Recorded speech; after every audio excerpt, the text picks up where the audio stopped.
Hi guys! For today's vlog guys ay magluluto tayo guys ng shrimps with potato. Ayan, lulutuin natin ngayon guys for lunch. Today Monday. Ayan, samahan nyo ako, ipakita ko sa inyo kung ano ang aking mga ingredients sa aking hipon with potato. Na maliit kasing ito. Yung hipon natin ay nilagyan natin ng paprika, black pepper, and then salt.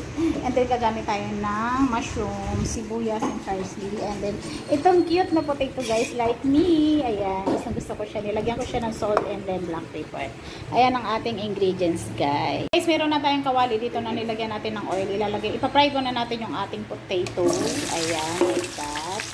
And guys, at dahil brown, golden brown na yung ating potato, ilalagay na natin yung ating hipon. Hello-in. Walang tagahawak ng aking cellphone guys. Aray! At golden brown na rin guys ang ating hipon guys. Ilalagay naman natin yung ating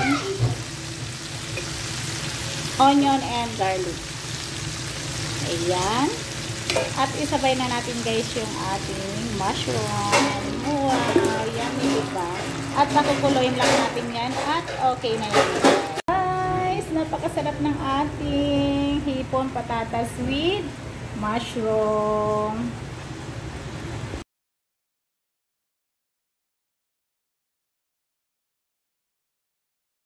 Hi guys, ito na yung finished product ng ating shrimps with potato and mushroom.